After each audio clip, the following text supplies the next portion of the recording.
Hi guys, hello everybody, welcome back to my channel, Infieri ASMR. I don't think I've ever mentioned it, but Infieri is not my name. The expression Infieri in Latin, it means ever changing, ever growing. It's just a concept that I don't know, that it has not even a concept, just a verb, a phrasal verb, I suppose. I'm not sure, but I even have a tattoo of it in Fieri. So, yeah, my name is actually Sylvia. So, name drop. Thank you for joining me today on this very cozy video. I've got my cozy fleece hoodie slash blanket, and I've got a crackly candle going. Sometimes it crackles a little bit because the wick is not made of like thread, but it's almost like a stick, like Palo Santo almost. So today I'm here to talk about the films I've watched in September, finally. If you're unfamiliar, every month I review the films that I watched the previous month, and I do it by going through my Letterboxd diary. I have skipped July and August, so here we are to talk about September. In September, I have only watched, believe it or not, 6 films, which is pretty crazy. My average every month is like 10, 12. So 6 is below average for me. Nonetheless, they were all 4 stars and above. I feel like I tend to be fairly generous with my reviews, with my stars. I don't know, maybe I just know the films that I like, and I know that I'm gonna like something before even watching it. Anyway, let's just get started. So first, I finally watched Napoleon Dynamite. Absolutely iconic film. Yeah, it was so funny and quirky and so of its time, and I finally seen where Vote for Pedro comes from, and it just reminded me of like a lot of shows that I used to watch on MTV. I grew up on MTV. I probably was watching stuff that I shouldn't have. At 11, 12, I was watching shows that were a bit, I don't know, especially in the evening. But all these like teenage, high school shows, especially shows that were clearly reruns from the 90s, it really reminded me. Napoleon Dynamite really reminded me of that era. And I think MTV is actually connected in some way through production, maybe. Let's see.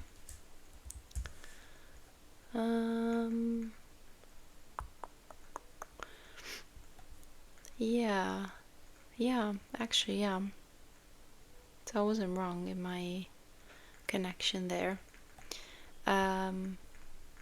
But basically, Napoleon is a, let's see, alienated and listless.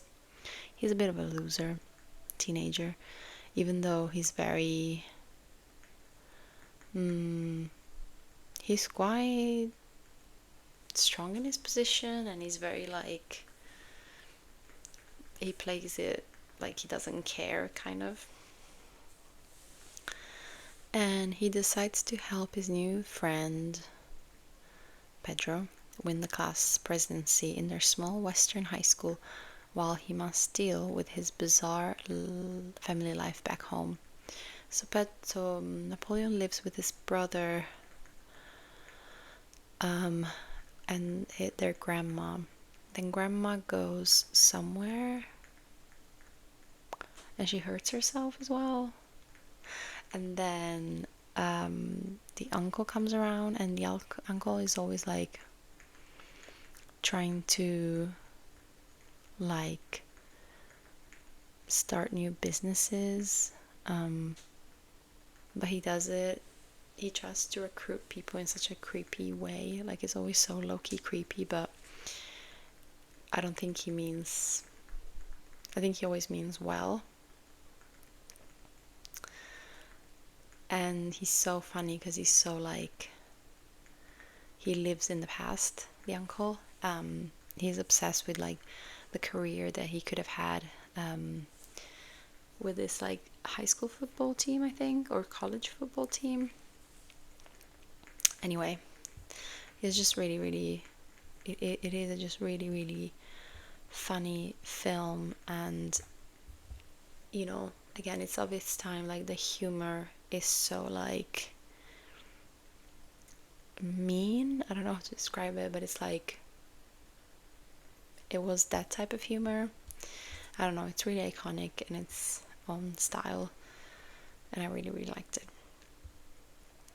Next, I watched Ghost World, which I thought it was gonna be in the same vein or vibe as Napoleon Dynamite. It's still like a coming of age film, but it's much more sad, and the humor is still very like mean. The humor reminds me of Daria, again going back to MTV, if Daria means anything for you. But it's almost like our main protagonist, what's her name? Ghost World. It's almost like the protagonist is Daria. Enid. It's almost like Enid is Daria and Rebecca is Daria's sister, which is the more bubbly, girly character, and also just like they go along with like rules and social norms more than Daria. Daria is always very cynical. Daria is extremely cynical, and so is Enid. And so so we've got two quirky, cynical teenage girls. They're trying to figure out what to do after high school. But yeah, while Enid is very much standing in her quirkiness and cynicism and radical desire to not conform in any way, whatever that might be, Rebecca will slowly be absorbed by life. So getting a job, figuring out how to move out from their parents' house. Maybe she's also thinking about college, or don't think so, but just she's growing up basically. And Edith is still in her quirky little life, doing her dances, listening to music, and she befriends, things got a bit weird, she befriends / kind of falls in love with a middle-aged record collector played by Steve Buscemi. And yeah, things get a bit complicated at one point, but mainly Steve Buscemi is like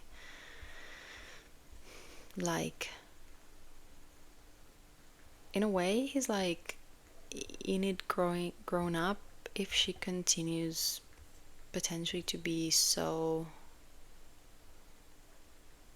if she continues to be so alienated. No, if she alienates herself potentially. I don't know. But yeah. So this was also quirky and funny, but more just straight up, and at times a little sad almost. 4 stars, by the way. Napoleon and Ghost World. Next, I watched Enemy by Villeneuve, and this was so fun. It was so fun. I think it's an early Villeneuve film. Potentially, it's from 2013. And this is so fun. It kind of reminds me of A Different Man, which I've watched months ago. So in Enemy, you have Jake Gyllenhaal, which he might be a not great man slash not a great partner slash I don't know. But he's a good actor. He's a good actor. So he plays a college professor, and he discovers that he has a lookalike that is an actor, and they're like identical. So him being a kind of unsatisfied college professor, he essentially just gets obsessed with the actor and just wants to, yeah, he infiltrates his life, and things escalate. It's one of those films where like things keep going south basically. But you can imagine how fun it is, the duality, the double, it's such a fun concept to explore in a film. So I thought it was great. Kind of terrifying, very creepy. The last scene is just terrifying, or just like you don't expect it, because all I'm gonna say is because the film is pretty grounded in reality, as real as it is to have someone that is identical to you, that is not your twin sibling. So yeah, spooky, terrifying, thrilling, very thrilling film. Great Jake Gyllenhaal performance. I feel like there was something else I wanted to say. Not really, that's it. Then I watched Death Becomes Her, which I've been wanting to watch for so long. It's like, for the last few months, I feel like every time I'm given the opportunity to choose what film I want to watch, I'm always like, Death Becomes Her. Robert Zemeckis, which I low-key love. Like, I love most of Zemeckis' films, not gonna lie. So, we are in a just like fun, camp, kind of fantastical, film, where we have, I guess it's called like magical realism, I suppose. Not I don't know. It's pretty much set in reality, but you have magic. So Madeline is married to Ernest, which is played by Bruce Willis.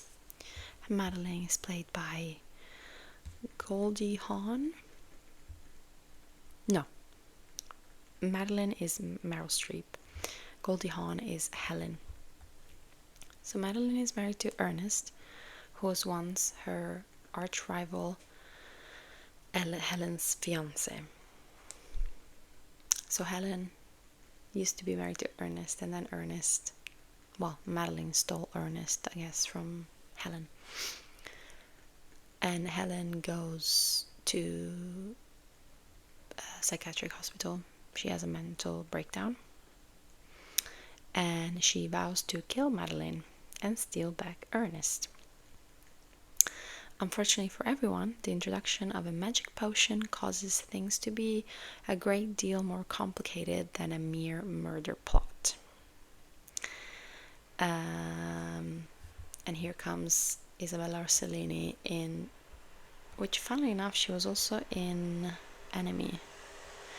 But in Death Becomes Her, she's just wearing this gorgeous, she's just wearing like a skirt. She's kind of like a witch, I guess, I guess a witch. And then she has this top, this little top that is made of gemstones. So it's just gemstones and little bits of chain that connect the gemstones. And just everything is just standing up by itself, and she's gorgeous. She's giving body.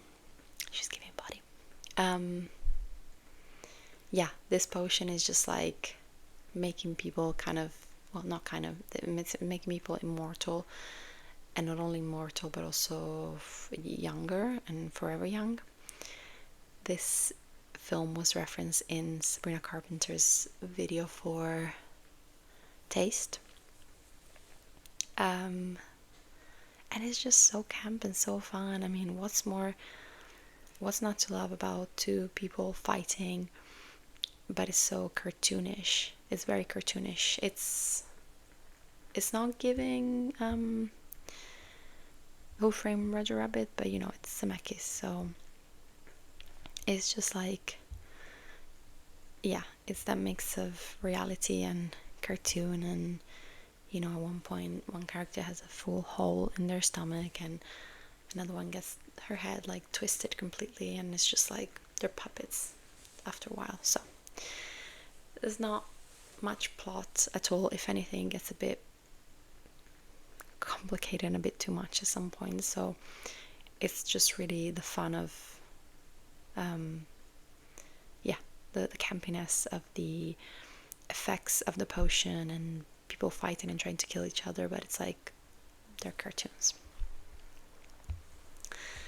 Next, going back to Villeneuve, I watched Arrival, which I gave 4 stars to. I thought this was the most film Oscar easy film that your mom and dad would love, film people are reciting their lines film, which sometimes that's okay. But I thought it was very, in his filmness, in his moviness, it was very touching and very beautiful. But it basically follows Amy Adams' character and Jeremy Renner. They basically get hired when a spaceship, an alien craft, lands. Well, they land around the world, but this is the one that lands, I don't know, in the States. And so Amy Adams and Jeremy Renner's character get hired to try to communicate with the aliens, because specifically Amy Adams, she's a ancient language expert. And yeah, just things go from there. Of course, the world and the governments think that these aliens have nefarious intents and they want to attack and yada yada. Sorry, there was a sound. And of course, Amy Adams figures out that these aliens are not spoilers. They're not. I mean, no spoilers. You can just imagine. You know, all the men think that they're gonna attack, but they're not. They have other intentions, which you're gonna find out. And the kind of twist, or once you figure out what the aliens are looking for, it's really, really cool. It's almost giving Nolan. That's all I'm gonna say. So yeah, this is a proper like movie. Yeah, it was fun. It was fun. And lastly, 5 stars for Dream Scenario. My review says absolutely amazing and the best fart placement ever. Wow.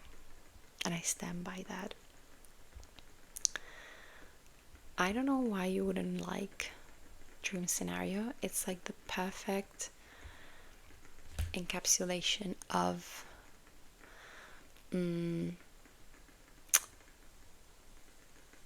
when cancel culture is not used how it's supposed to be used. Like, we're supposed to cancel properly people that have done horrible things, theoretically. But things in time got a bit complicated, and we on the internet, we're so easy to just like flip and start to hate someone if they do something that we don't like, or something bad, but it's not. Bad things exist on a spectrum, so we can't cancel everybody that, you know what I'm trying to say. It's a bit late for this conversation, but this film is top notch. It's so good. It also just showcases virality and how quickly virality can be taken away from you. So Nicolas Cage, in one of his best, I guess, dramatic performances, plays a man called Paul. He's also a college professor, and he essentially, from one day to another, he starts appearing in people's dreams. And at first he is just standing there in dreams. Sorry, I'm just aware that my neighbors got